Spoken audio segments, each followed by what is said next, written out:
Evening, YouTube. This is going to be a review of the pt22. You'll see I have it in a Rock Island case. This is actually the case that came with my Arms Core M200. Great revolver, by the way. I'll be reviewing that later, but for now, these are the 3 replacement magazines that I got for it for 90 bucks. Not really sure if that was a good deal, but whatever. Right, tip-up barrel. Yep, so it's clear, totally safe. I'm going to be perfectly honest. I don't particularly like this gun. For multiple reasons. Not the least of which being that, you know, it comes with 1 magazine. And if you're anything like me, you appreciate when a manufacturer sends you more than 1 magazine. And by appreciate, I mean it should be a given. You should give me more than 1, especially of a 22 magazine. Because 22 magazines tend to be kind of, well, shitty, to be honest. To be honest, though, this one has given me no problems. The magazine's fine. Actually, you know what? I just remembered. It did come with 2, actually. But the bottom of 1 broke. And all the guts came out, and I couldn't fix it, so that's why I bought these extras. So it did come with 2. But they're not well made.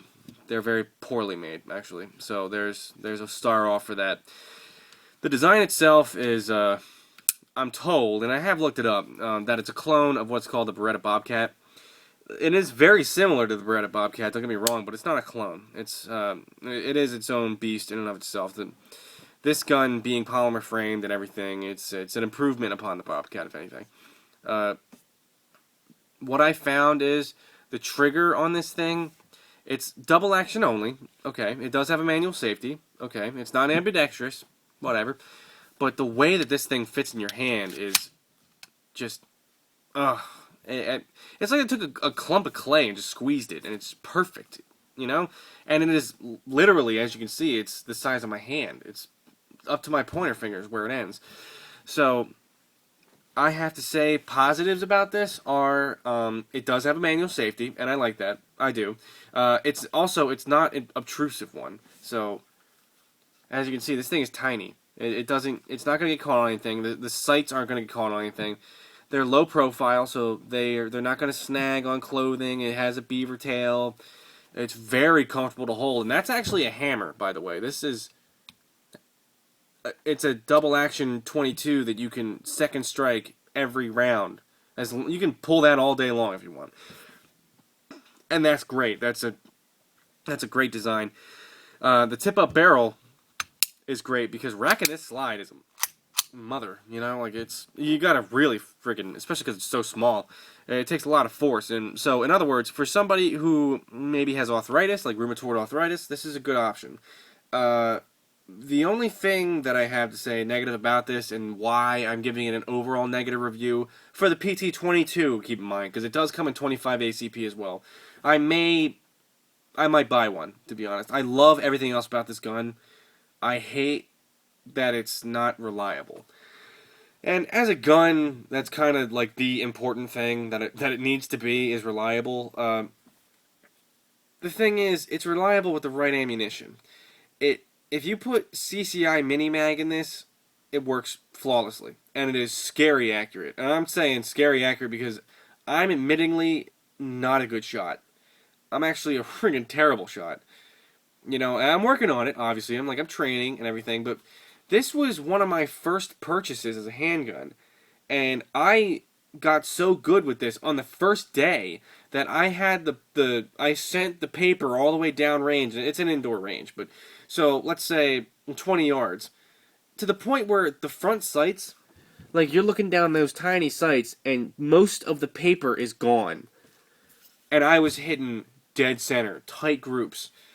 But the problem is, once you try to get into self-defense rounds, like hollow points, which for a 22 is kind of pointless anyway, and, you know, standard velocity 40 grain rounds, it won't work. And when I say it won't work, I mean, like, it's not just that it won't eject, or that it won't feed.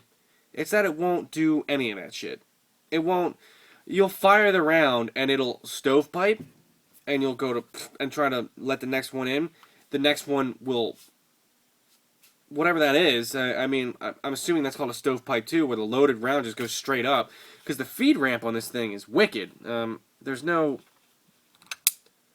Yeah, I mean, I could just show you like that. If you can see that, that is the most extreme angle for a feed ramp on a gun I have ever seen. And yeah, it's like any Taurus, it's highly polished, and like I said, the right ammunition, right out of the box, the right ammunition worked flawlessly, but not drop free. This actually holds less rounds than the 25 ACP, which is a bigger, better centerfire round. You know, overall, I don't much like it.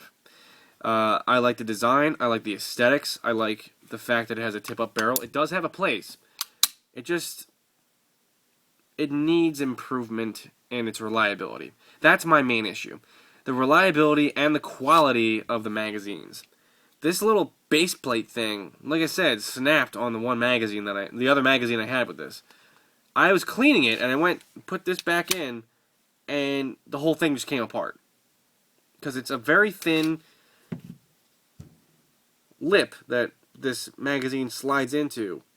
And one of them just cracked a little bit, and that's it. That's all it takes. And the thing's useless after that. So, keep that in mind. So, in other words, I would say this fails. But I say this fails because there is a 25 ACP version of this. It's also kind of a designer pistol. You can get all kinds of looks for this. I bought this because this is the only one I saw.